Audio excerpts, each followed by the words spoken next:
Selalu nganggapnya ancaman yang kayak gitu sih persaingan ya normal-normal aja sih menurut saya untuk sekarang kalau di pasar bebas.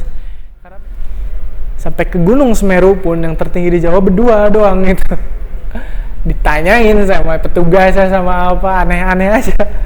Ngapain mas berdua aja bahaya gitu sama orang yang lewat juga yang lain rombongan. Apa yang paling ngerinya lagi tuh nggak bisa tidur sampai habis subuh. Kontak fisik megang kayak gini. Udah mau megangin pisau kan udah kayak hush kayak gitu loh, udah bacaan. Kalau ada tangan masuk langsung tusuk gitu kan, berarti megangin pisau gunung.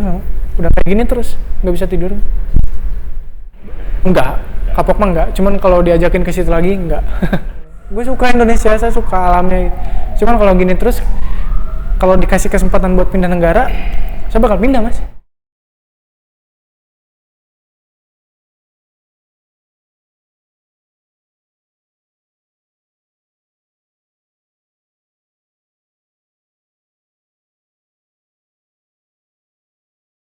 Perkenalan sih, kalau nama Riko Riza Maulana, tapi biasa dipanggil Riko. Asal dari Subang, ya perkampungan Subangnya lah. Pasti kalau diceritain juga gak bakal tahu sih. Kuliah di Bandung di UPI, sini. Jurusan Ilmu Ekonomi dan Keuangan Islam. Udah, alhamdulillah, udah beres. Kalau keseharian sih kerja juga iya, jalanin bisnis juga iya yang kopi ini. Bisnis lumayan lama, dari 10 Maret 2019. Ya, waktu masih kuliah juga itu. Waktu masih kuliah, bisnis. Cuman ya sekarang gara-gara pandemi ya setahun lebihnya, ini kan 2 tahun lebih ya kehitungnya gitu. Setahun lebihnya itu ibaratnya survive, bertahan hidup, bukan jualan. Jualan kan intinya jualan itu nyari untung kan. Ini mah jualan buat bertahan, kopinya tetap ada itu. Seenggaknya ada aja, makanya saya juga ikut kerja. Itu sih masalahnya, bingung juga.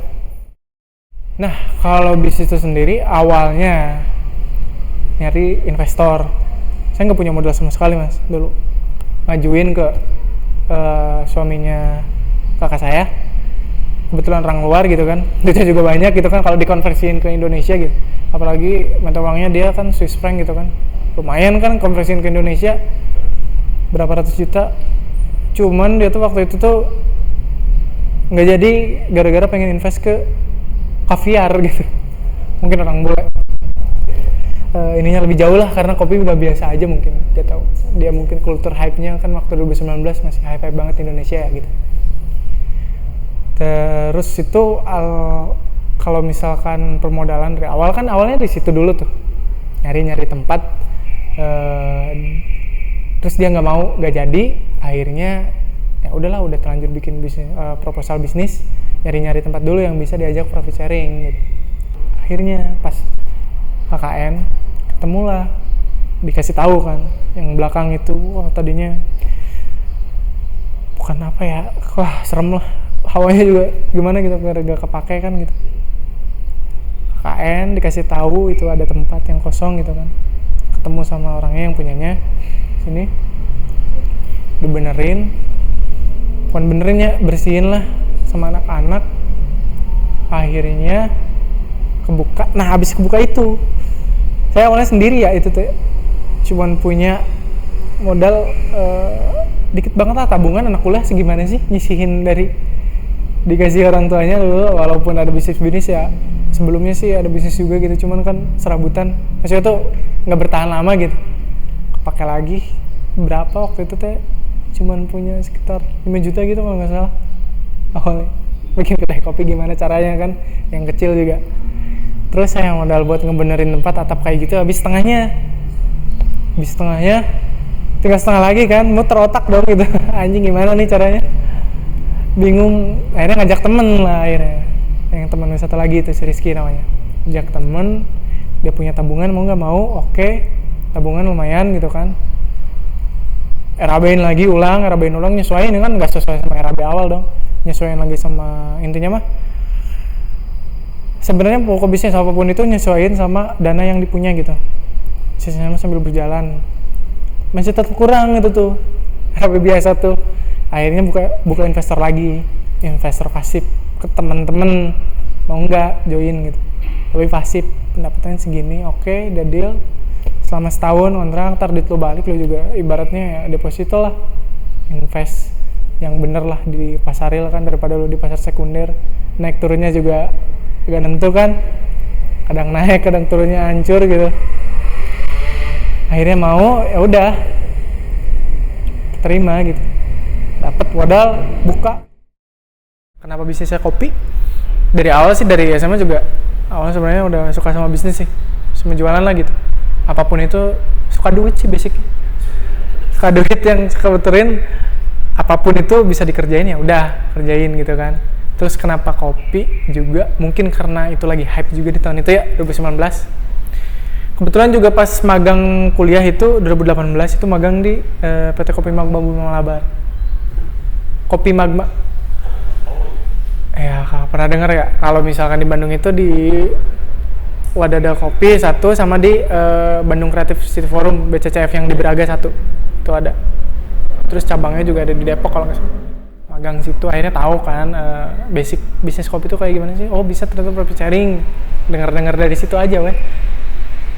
Modalnya gimana, terus siklus kopinya gimana gitu kan, circle-nya, oh ya udah akhirnya bisa lanjut. Dan untuk bikin kopinya sendiri itu sebenarnya pas magang itu nggak bisa, nggak, kurang ngerti gitu, nggak terlalu memperdalami cuman tentang basic kopinya doang lah, bisnis kopinya, keuangan pencatatannya gimana gitu kan.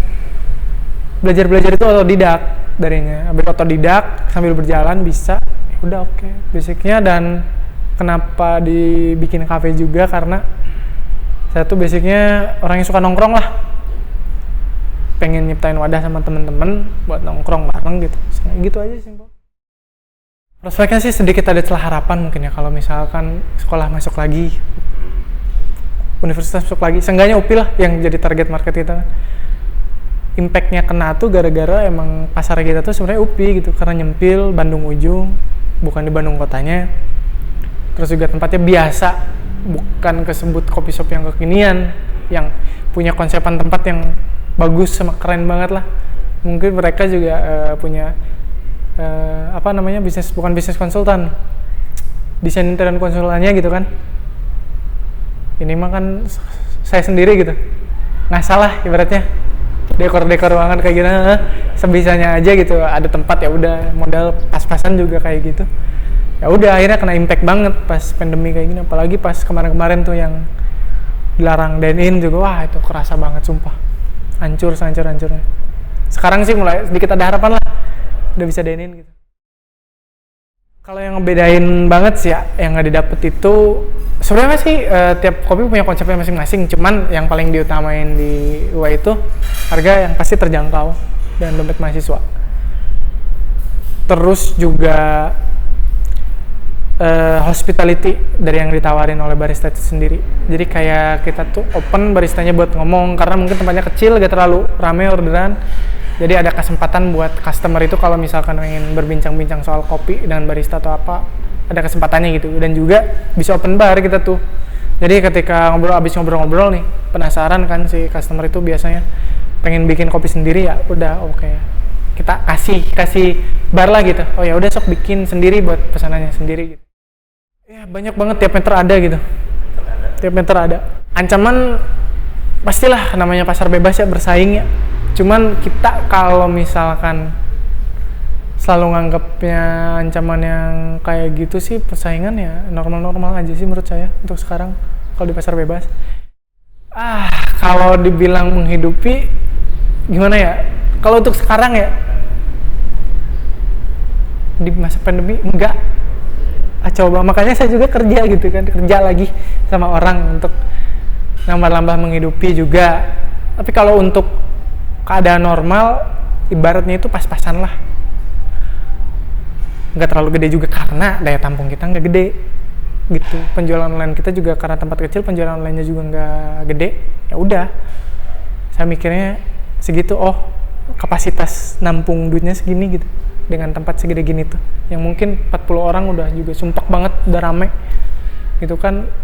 Ya mau gimana lagi, pas-pasan lah ibaratnya gitu, pas lah pas tuh ketika cuman menggantungkan hidup pada di sini. Kalau mungkin kalau saya punyanya sendiri, nggak sama teman saya, nggak perlu dibagi dua, lumayan pas tuh, pas buat kehidupan sebulan sama ada sisa buat nabung. Gara-gara ini berdua dibagi dua, jadinya kan harus pas tuh pas, emang buat pas dipas-pasin hidup sebulan gitu kan. Sebenarnya agak banget gitu, karena basicnya bisnis ya, mungkin ini terdengar kuno atau apa, cuman emang masih sejalan sampai sekarang. Ketika lo pengen duit gede, mancingnya juga harus pakai duit gede. Nah sekarang ini gue kan bikin modal pas-pasan, terus juga bertahap bukan pembangunan ya, perbaikan tempat juga pas-pasan gitu lah. Ibaratnya laju bisnisnya lambat lah, karena balik lagi itu juga gitu. Gimana ya cara menganalogikan ya? Punya anak banda, Ustadz punya anaknya preman gitu. Ada aja kan, ada itu kisah nyata kayak gitu. Bandelnya yang minta ampun, naudzubillah, tapi tetap kan dianggap anak pengen dipertahanin, terus dididik sampai besar, sampai dia bisa mandiri. Jadi kayak anjir sayang banget sih udah bertahan lama, walaupun misalkan gak untung-untung banget, seenggaknya ada salah satu passion saya yang di sini gitu.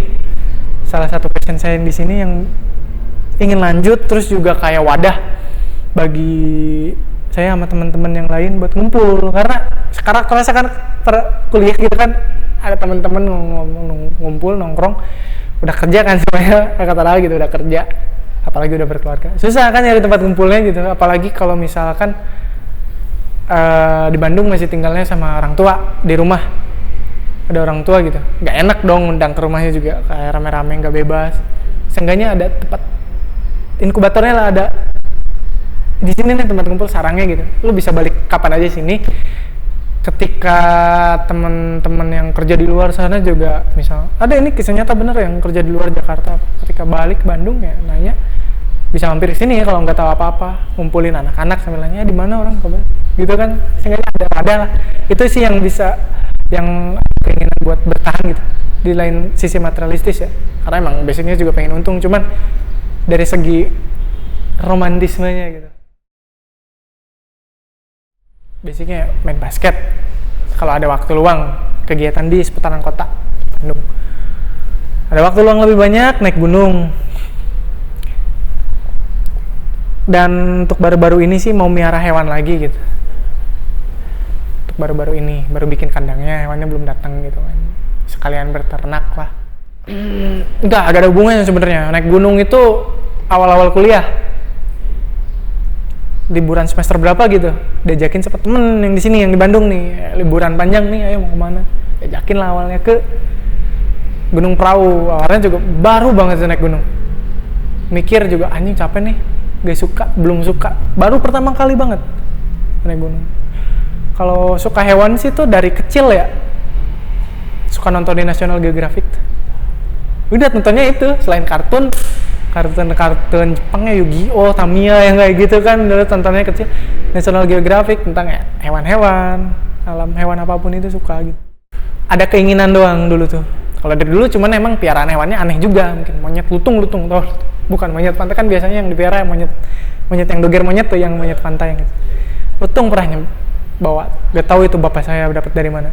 Katanya mah dari Alas Roban, ketika pulang kampung ada di tengah jalan anaknya, ya udah dibawa, katanya nggak tahu juga ceritanya. Lutung itu beneran segede saya gitu lutungnya. Oh, masih kecil kan segini, masih umur 3 tahun 4 tahun lah gua. Lutungnya lebih gede malah.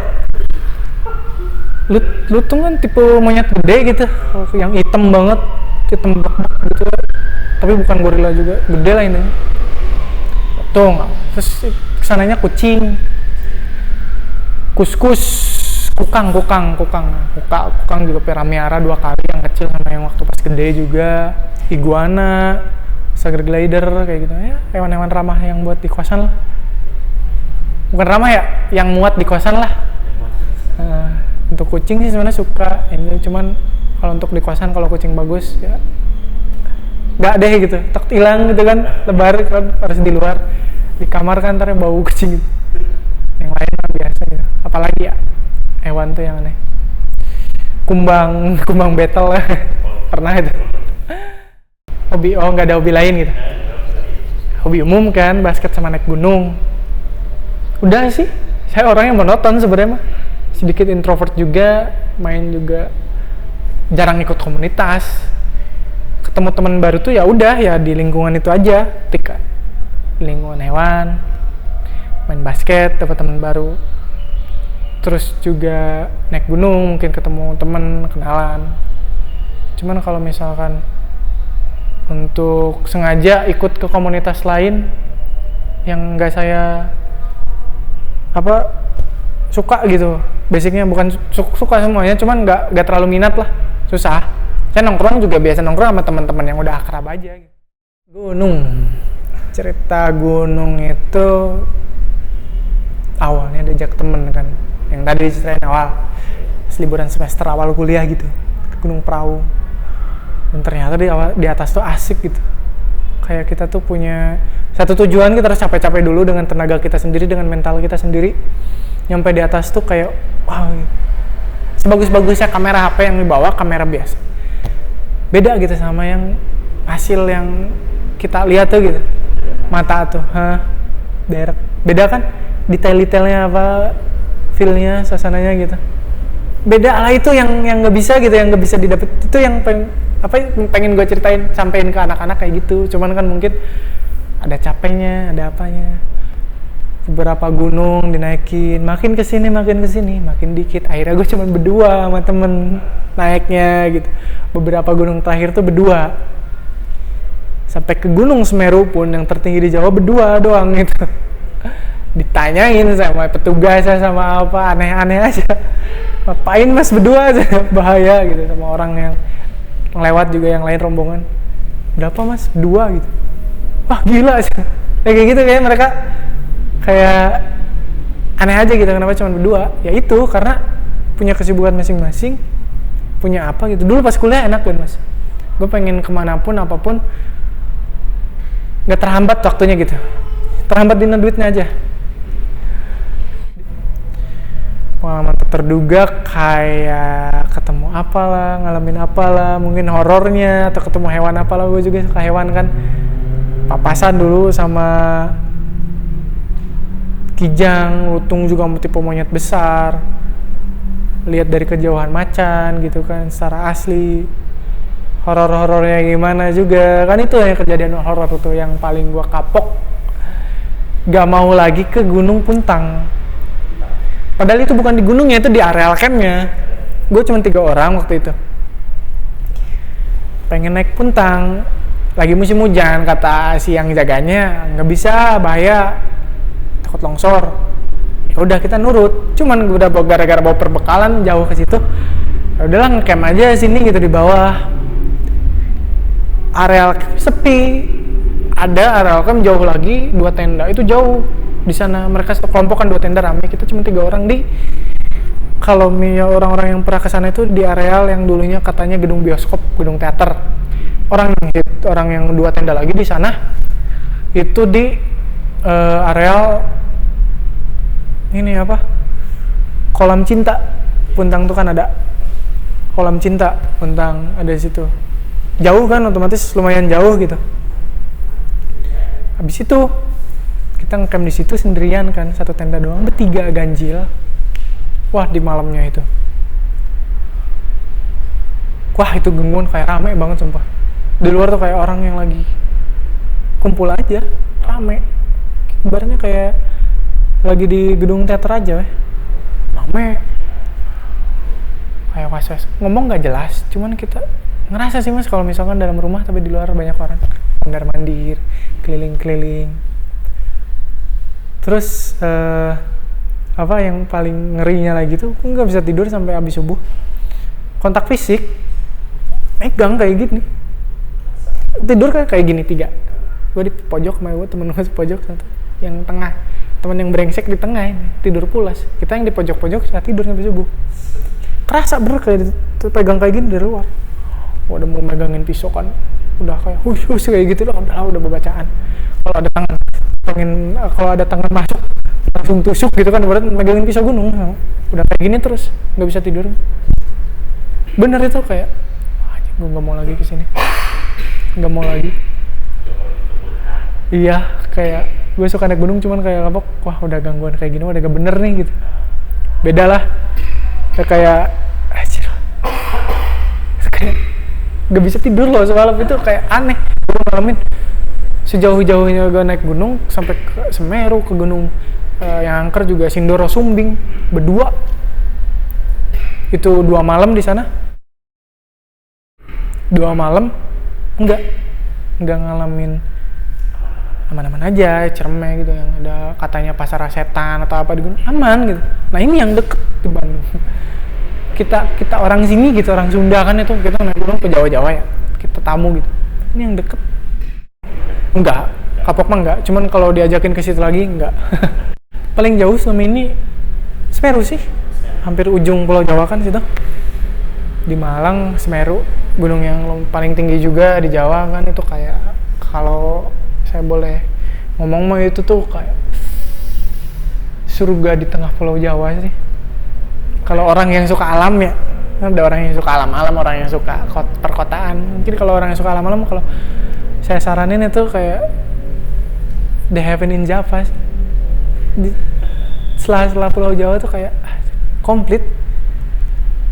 Suasana kayak di Afrika, padang savana, kayak di pegunungan luar negeri, bukit-bukit teletabis kayak gitu.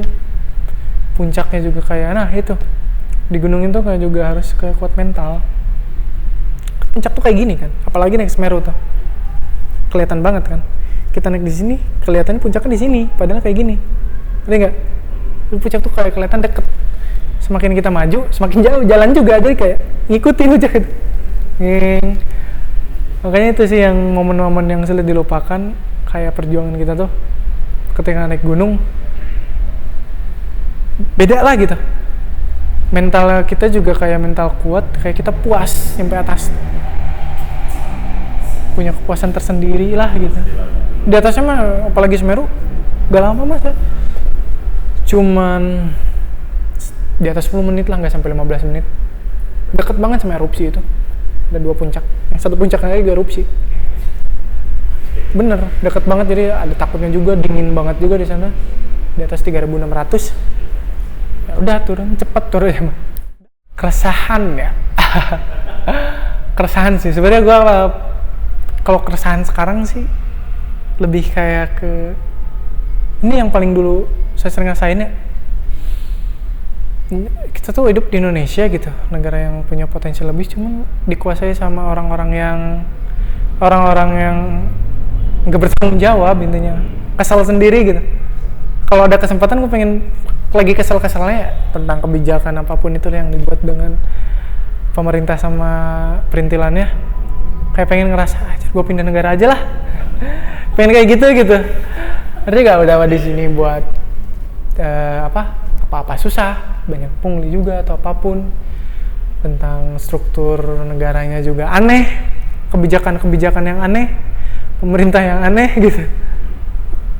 Gimana ya, saya bukan kaum oposisi, bukan kaum yang pro. Kita masyarakat normal, seenggaknya kita itu semua sekolah, bisa berpikir mana yang benar, mana yang salah, mana yang bisa memajukan, mana yang bisa enggak. Kalau kebijakan kayak gini kan seenggaknya dengan nalar masyarakat umum juga kayak apa sih anjir, tai banget gitu. Ngerti gak? Apalagi kebijakan corona kayak gini, aneh lah, udahlah, gak ngerti gue sampai situnya gitu. Harapan Bandung, harapannya apa ya? Udah cukup segini aja sih, jangan terlalu dieksploitasi lebih. Kayak eksploitasi lebih, mungkin tiap kota emang punya tujuan untuk lebih mengorbankan, lebih memajukan kotanya, teknologi atau apapun itu. Cuman segini udah cukup lah, jangan hilangin keadaan yang sekarang, keasliannya, lingkungannya. Gedung-gedung tinggi ada, cuman gak banyak kan, udah segini pertahanin. Kalau percaya ya, harapannya ya agar lebih tentram aja. Harapan juga asal gak ada macet sih, itu sih. Kesel tuh yang macet tuh situ. Memang orang ngapain sih tiap libur Sabtu Minggu atau libur panjang atau tahun baru, orang pada kesana ke atas arah Lembang, ngapain sih gitu? Rata-rata orang itu letter B gitu. Gue nggak mendiskriminasi orang Jakarta atau apa ya, ngapain sih gitu? Tiap hari kan Kamu di sana macet-macetan tiap hari, kerja dengan traffic yang luar biasa mungkin di Jakarta, motionnya. Di hari libur lo juga dengan hanya pengen liburan ke tempat yang orang lain ke situ juga rame, sama aja macet. Ngapain gitu? Bingung gak sih orang-orang? Terlalu gede ya Indonesia harapannya. Apa ya? Yang realistis atau yang di luar harapan banget nih? Bebas. Kalau di luar harapan banget, gue pengen Indonesia kayak dipimpin bukan sama orang-orang yang kayak tai sih. Lucu gitu dengan kegiatan-kegiatan, entah kebijakan, entah pidananya, entah korupsinya. Orang yang korupsi belasan M. Bansos itu siapa menteri yang batubara itu namanya Julianir Batubara, 11 tahun triliunan korupsinya. Yang Joko Chandra kabur berapa tahun baru ketangkap lagi kemarin, cuman di vonis 3,5. Anak dari penguasa terdahulu takut hilang, takut ada tukang bakso. Dengan kejahatan-kejahatan dia, korupsi-korupsi dia yang masih belum tuntas Indonesia, nggak diberesin. Rejim sekarang memperkaya pihaknya sendiri, bukan untuk memajukan bangsa gitu. Gitu sih, pengen kayak membasmi orang-orang di atas, pecatin semua, dipimpin sama orang-orang yang emang pure ingin memajukan Indonesia. Gitu sih harapannya untuk ini. Gue suka Indonesia, saya suka alamnya. Cuman kalau gini terus, kalau dikasih kesempatan buat pindah negara, saya bakal pindah, Mas. Lebih menguntungkan dong kerja di luar sana. Dunia. Harapannya, kalau mungkin untuk pemerintahan mereka punya style masing-masing ya. Kita nggak tahu kan tujuannya apa. Cuman yang paling saya pengen berhentiin perang lah. Waste money, waste life, wasting time gitu. Perang tuh ya lo ngabisin duit, ngabisin nyawa orang, ngabisin waktu untuk apa? Itu duit kalau misal dibagiin sejahtera tuh dunia. Ini kayak jadi modal untuk perang tuh, alokasi mereka untuk perang, dunia damai, aman, tentram, nggak ada perang ya. Pemimpin, regulasi, style pemerintahan mereka bebas mau gimana aja. Cuman udah intinya nggak ada perang lah. Sayang buang-buang duit gitu. Quotes. Pengen punya quotes sendiri apa ya? Gue ya kalau misalkan saya ngejalanin hidup ya selama ini,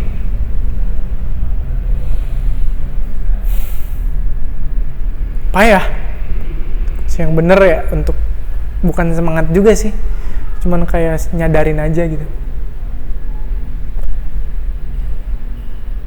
Ketika lo masih bisa makan, masih bisa punya tempat tidur, masih punya atap untuk bernaung, lo masih beruntung. Kita harus masih tetap bersyukur intinya.